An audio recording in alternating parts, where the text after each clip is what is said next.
Hello बच्चों, चलिए प्रश्न को पढ़ते हैं और समझते हैं। आंकड़ों के लिए माध्य व प्रसरण ज्ञात कीजिए। और हमें जिन आंकड़ों का माध्य और प्रसरण ज्ञात करना है उसके लिए हमें सारणी दी हुई है। यहाँ एक्स आई के सभी मान दिए हैं और एफ आई के भी सभी मान यहाँ पर दिए गए हैं। आइए प्रश्न के लिए सबसे पहले मुख्य अवधारणा लिख लेते हैं। तो हमारे प्रश्न के लिए मुख्य अवधारणा, जिसकी सहायता से हम इस प्रश्न को हल करेंगे। मुख्य अवधारणा में हम सबसे पहले माध्य ज्ञात करने का सूत्र लिखेंगे और उसके बाद प्रसरण ज्ञात करने का सूत्र लिखेंगे। दो ही बातें हमसे पूछी गई है, तो सबसे पहले मैं लिख देता हूं माध्य का सूत्र। माध्य जिसे हम एक्स बार से व्यक्त करेंगे, और माध्य के लिए जो सूत्र हम यहाँ पर लगाएंगे वो होगा हमारा ए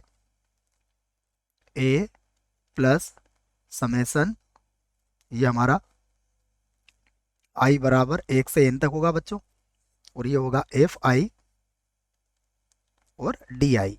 यहाँ पर क्या होगा, एफ आई डी आई, और बटे में आ जाएगा कैपिटल एन जो सिग्मा एफ आई को व्यक्त करता है। तो यह सूत्र हमें याद रखना है माध्य के लिए। उसके बाद हमें प्रसरण ज्ञात करना है, तो मैं प्रसरण का भी सूत्र यहाँ पर लिख देता हूँ। प्रसरण बराबर, प्रसरण के जो हम सूत्र लिखेंगे वह सूत्र क्या होगा, उसे हम इस प्रश्न के हिसाब से ही लिख देंगे। देखिए इसके बराबर लिखेंगे हम, बराबर यहाँ पर हम लगाएंगे, सूत्र लगा देंगे हम 1/n का वर्ग, ये सिग्मा एफ आई है बच्चों, ठीक है ना। और फिर कोष्टक में लिख देंगे हम यहाँ पर n, उसके बाद हो जाएगा सिग्मा, ये होगा एफ आई, उसके बाद यू आई का वर्ग, यू आई का वर्ग माइनस, ये हो जाएगा समेसन एफ आई यू आई, और पूरे की घातांक कितनी हो जाएगी, पूरे की घातांक हो जाएगी 2। ये सूत्र आप याद रखें। यहाँ पर आप एन का मान क्या है मैं ये भी लिख देता हूँ, जहां जहां एन जो है वह सिग्मा एफ आई को व्यक्त करता है। ये सिग्मा एफ आई होता है बच्चों ना, आई का मान 1 से लगा के एन तक होता है। ये हम इसको संक्षेप में इसी प्रकार लिख सकते हैं। आइए अब हम इससे संबंधित सारणी को तैयार कर लेते हैं। तो मैं इससे संबंधित सारणी यहाँ पर तैयार करता हूँ। देखिए, तो सबसे पहले हम लिखेंगे, सबसे पहला मान होगा हमारा एक्स आई का मान, यहाँ से लिख देता हूँ मैं एक्स आई।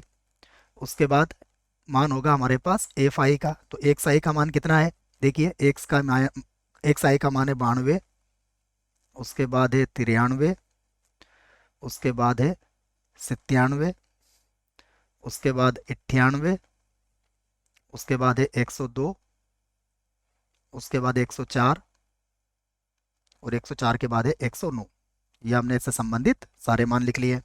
फिर एफ आई के मान कितने हैं, देखिए एफ आई के मान प्रश्न से ही लिख रहे हैं हम 3, उसके बाद है 2, उसके बाद फिर से लिखा हुआ है 3, उसके बाद फिर से लिखा हुआ है 2, उसके बाद फिर आ जाएगा 6, उसके बाद होगा 3, और उसके बाद फिर से होगा 3।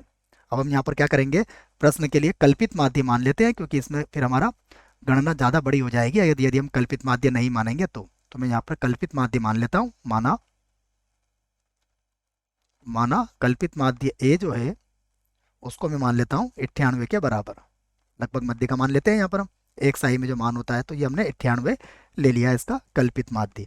तो यहाँ से अब हम निकालेंगे डी आई। तो यहाँ से निकाल लेता हूँ मैं डी आई। डी आई किसके बराबर होगा, डी आई बराबर होगा एक्स आई और माइनस कल्पित माध्य कितना है हमारा 98। तो इसकी सहायता से इस मान को हम निकाल लेंगे। तो सबसे पहले कितना आएगा, देखो घटाएंगे तो ये होगा माइनस का 6, फिर हो जाएगा माइनस का 5, उसके बाद होगा माइनस का 1, फिर 98 से 98 घटाएंगे तो 0, उसके बाद आ जाएगा 4, केवल घटाना ही है आपको, उसके बाद 6, और उसके बाद आ जाएगा 11। तो अब हम इन्हें जोड़ सकते हैं। देखिए इनको जोड़ने पर कितना आएगा ये भी मैं लिख देता हूँ। ये हमारा n का मान होता है, तो जोड़ने पर जो n का मान आएगा वो आ जाएगा हमारा 44। आराम से जोड़ सकते हैं आप इसको। अगला मान लिखेंगे हम, अगला जो मान होगा वो होगा एफ आई और डी आई का बच्चों, ठीक है ना, एफ आई और यहाँ पर लिख देंगे हम डी आई। इसको गुणा कर लेते हैं, देखो 6 को 3 से गुणा करेंगे तो ये होगा माइनस का 18, उसके बाद हो जाएगा माइनस का 10, ये सारे गुणा आना चाहिए आपको, उसके बाद होगा माइनस का 3, उसके बाद 0 हो जाएगा, 2 से 0 को गुणा करेंगे तो, उसके बाद होगा 24, 24 के बाद होगा 18, और 18 के बाद हो जाएगा 33। 11 का पढ़ा 3 बार आप बोल सकते हैं। तो ये हमारे पास 33 हो गया। अभी हमारा सवाल पूरा नहीं हुआ है, इसके बाद अगला जो मान निकालेंगे हम, यह निकालेंगे एफ आई और डी आई का वर्ग।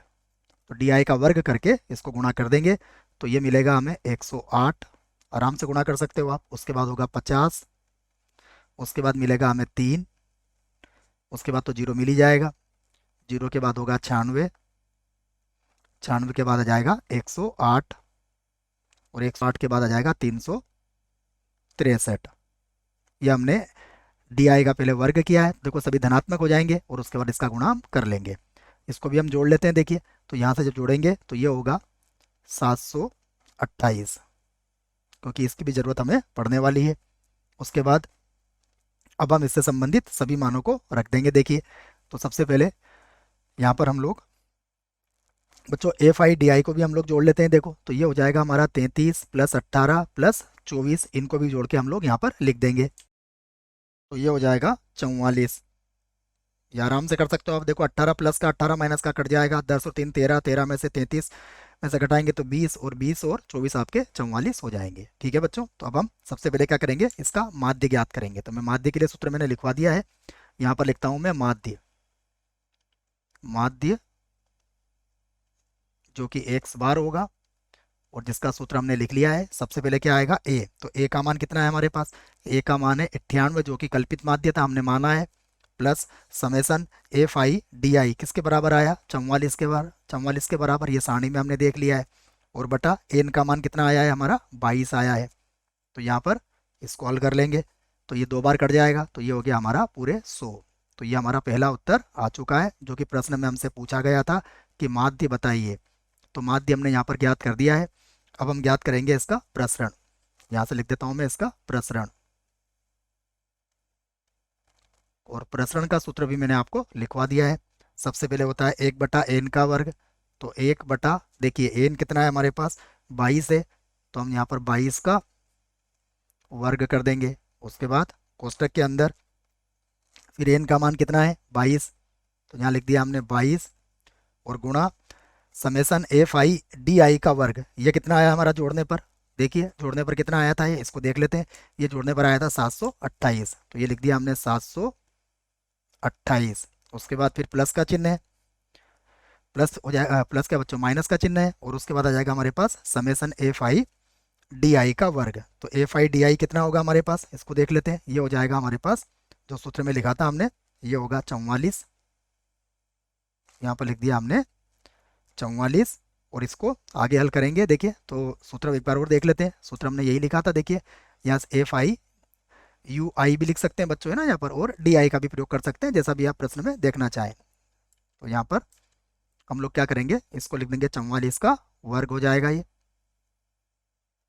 आगे मान रखते हैं, तो अब ये हो जाएगा, सबसे पहले तो आप चाहें तो 1/22 गुणा इसको 22 लिख सकते हैं।